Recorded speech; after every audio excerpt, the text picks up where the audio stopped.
Hello friends, तो कैसे हैं आप। मैं राजन कथौदन आपके अपने यूट्यूब चैनल आर क्लासेस पे तहे दिल से स्वागत करता हूं। तो जैसा कि दोस्तों हमारा लास्ट टॉपिक जो था पॉलिनेशन था, उसको हमने बहुत अच्छे से पढ़ा था। अब हमारा नेक्स्ट टॉपिक है डबल फर्टिलाइजेशन, जो कि मैंने उस टाइम पर बताया था कि अगला हमारा टॉपिक रहेगा डबल फर्टिलाइजेशन, जिसको हम बहुत अच्छे से समझेंगे। ये बहुत ही इंपॉर्टेंट टॉपिक है डबल फर्टिलाइजेशन, दोहरा निषेचन या इसी को द्वि निषेचन कहते हैं। इसको हम चित्र के माध्यम से बहुत अच्छे से समझेंगे। इसको हमें कोई रखने की आवश्यकता नहीं है, हम चित्र के माध्यम से इसको समझेंगे। तो आइए देखते हैं, हम थोड़ा यहाँ पर इसकी डिफिनीशन लिखे हैं, उसको देखते हैं। दोहरा निषेचन डबल फर्टिलाइजेशन, एक ही भ्रूण कोश में दो संलयन यानी दो निषेचन का होना ही द्वि निषेचन, डबल फर्टिलाइजेशन बोले तो दोहरा निषेचन कहते हैं। एक ही भ्रूण कोश में दो संलयन को ही निषेचन कहते हैं, का होना ही द्वि निषेचन कहलाता है। अब हम आइए द्वि निषेचन को देखते हैं। यहां पर ये हमारा चित्र है, इसमें ये जो है बीजांड है, इसको हम बीजांड कहते हैं। और जो ये आपको नलिका दिख रही है, इसको हम पराग नलिका कहते हैं। इसको पराग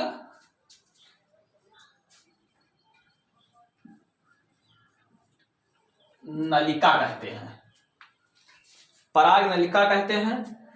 अब हम द्वि निषेचन को समझते हैं। जब पराग कोश से पराग कण निकलकर, जब पराग कोश से पराग कण निकलकर, अब यानी बोले तो परागण के माध्यम से वर्तिकाग्र पर पहुंचते हैं, तो यहां पर एक नलिका का निर्माण करते हैं, जिसे पराग नलिका कहते हैं। पराग कोश से पराग कण निकलकर वर्तिकाग्र पर पहुंचते हैं, तो यहां पर एक नलिका का निर्माण करते हैं, जिसे पराग नलिका कहते हैं। अब पराग नलिका में दो युग्मक का निर्माण होता है। पराग नलिका में दो युग्मक का निर्माण होता है, जिसे हम नर युग्मक कहते हैं, जिसे हम नर युग्मक कहते हैं। अब ये नर युग्मक पराग नलिका की सहायता से बीजांड तक पहुंचकर एक नर युग्मक द्वितीय केंद्रक को निषेचित करता है, जिससे भ्रूणपोष का निर्माण होता है।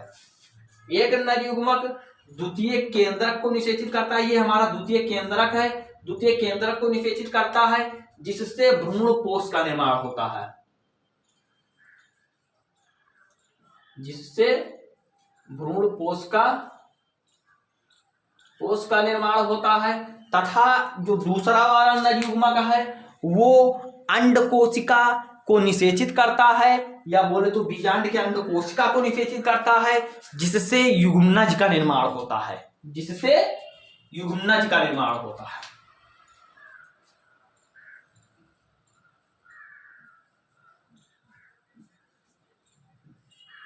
जिससे युग्मनज का निर्माण होता है, और इसी घटना को हम दोहरा निषेचन या डबल फर्टिलाइजेशन कहते हैं।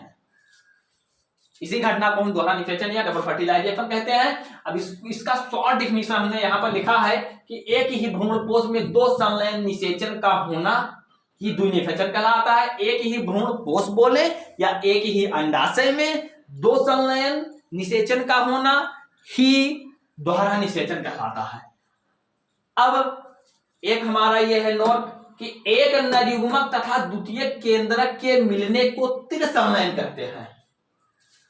एक नर युग्मक तथा द्वितीय केंद्रक, ये द्वितीय केंद्रक है, इसके मिलने को त्रिसंलयन कहते हैं, ट्रिपल फ्यूजन। अब एक पराग कण में कितने केंद्रक होते हैं?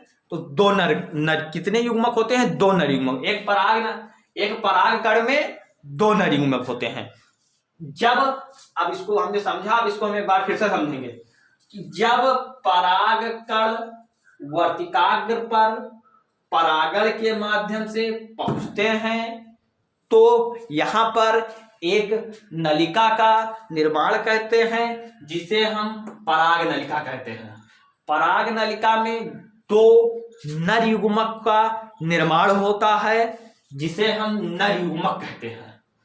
और यही नर युग्मक, एक नर युग्मक द्वितीयक केंद्रक को निषेचित करता है जिससे भ्रूणपोष का निर्माण होता है, और एक नर युग्मक अंड कोशिका को निषेचित करता है जिससे युग्मनज का निर्माण होता है। और इसी क्रिया को हम दोहरा निषेचन, द्विनिषेचन या डबल फर्टिलाइजेशन कहते हैं। तो ये चित्र के माध्यम से हमने आपको समझाने का प्रयास किया है। आप चित्र के माध्यम से समझिए, आपको बहुत अच्छा समझ में आएगा।